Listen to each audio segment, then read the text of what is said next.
अच्छा नहीं लगता। सरल हो आप, मतलब समझते नहीं हो। जब ऐसी स्थिति हो जाए तब सुंदरकांड ने बहुत सुंदर संकेत दिया है। वर्तमान संदर्भ में बड़ा उपयोगी संदेश है। श्री हनुमान जी ने एक काम किया।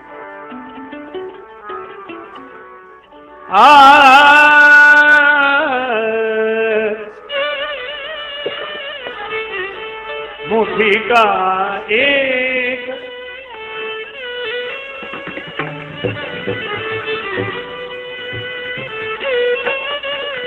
मुट्ठी का एक महाकवि हनी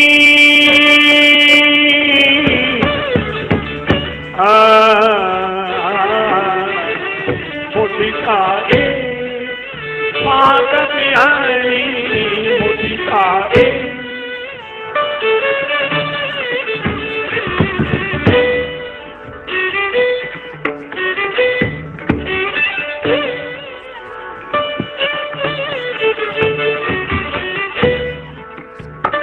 रुद्र बमत धरणी धनमणि रुद्र बमत धरणी धनमणि मुट्ठी का एक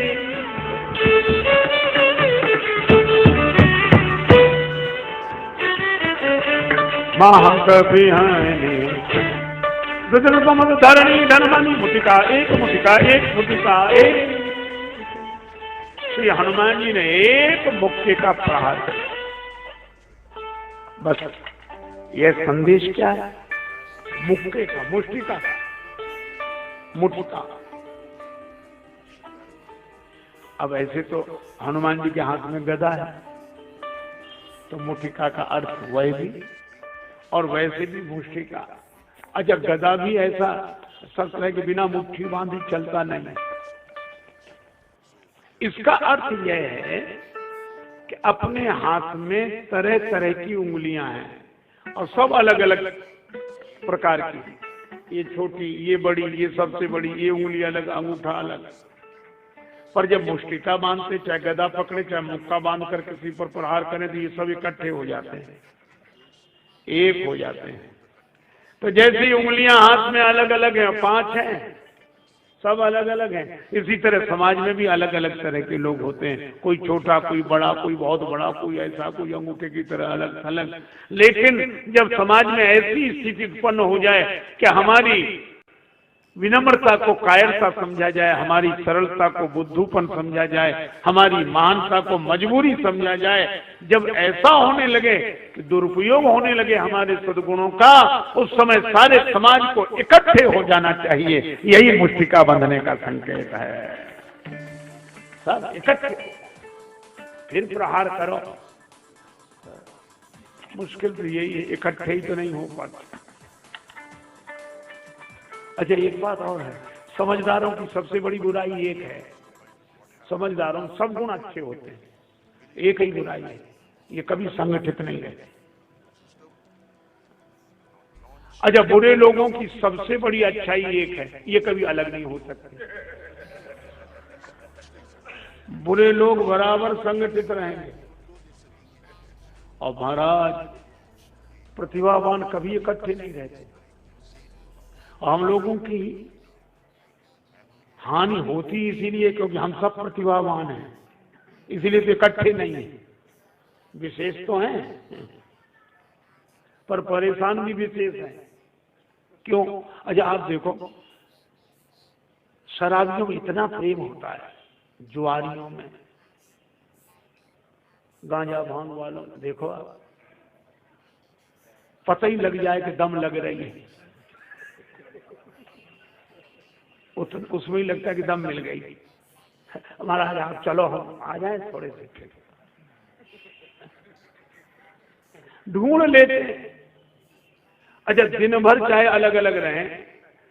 अच्छा, एक और अजीब बात है, सारा समाज इस चेष्टा में रहता है, परिवार वाले भी, समाज वाले भी, सब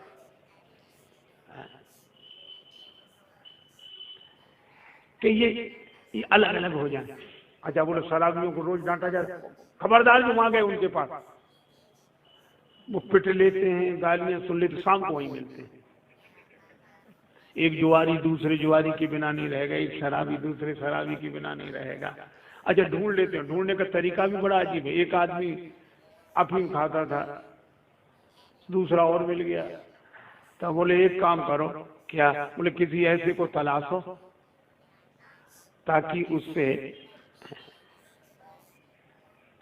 पता लग जाए, थोड़ा मौज मस्ती हो। बोले ढूंढे कैसे? तो बोले सरल उपाय। क्या? बोले रस्सी उस किनारे तुम पकड़ लो, इस किनारे हम पकड़ लें, सड़क पे खड़े हो जाओ। बोले रस्सी है कहाँ? बोले झूठी। तो एक ही सर खड़ा हो गया, तो हाँ भैया संभल के लेना, वो हाँ ले रहे हैं, दो जरा दो। और रास्ते से जो निकले, भैया देख के रस्सी है। सब कहते पागल है, रस्सी है कहाँ? एक आया तो खड़ा हो गया। बोले कैसे खड़े? बोले पहले रस्सी तो हटाओ तब निकले। दोनों बोले पकड़ लो भैया यही है। तो एक दूसरे को ढूंढ लेते हैं, रह नहीं सकते बाहर। अच्छा, चार शराबी जुआरियों को आप अलग नहीं कर सकते, और बात थोड़ी अटपटी, और चार विद्वानों को आप इकट्ठा रख नहीं सकते, रह नहीं सकते। अरे विद्वान तो जाने तो गुणी जन प्रतिभावान, चार कलाकार नहीं रहे, चार नहीं, दो नहीं रह सकते। दो और एक ही काम करने वाले फिर तो कहना क्या है, रह नहीं सकते। अच्छा, ये दोष नहीं है, ये स्वभाव है, स्वाभाविक बात है। तो मैं बहुत दिन तक सोचता रहा कि ये इनमें संगठन क्यों, बुरे लोगों में संगठन क्यों और अच्छे लोगों में संगठन क्यों नहीं। तो हमें एक ही बात समझ में आई कि शराबियों को, जुआरियों को, ये भंगेड़ी गंजेड़ियों को गाली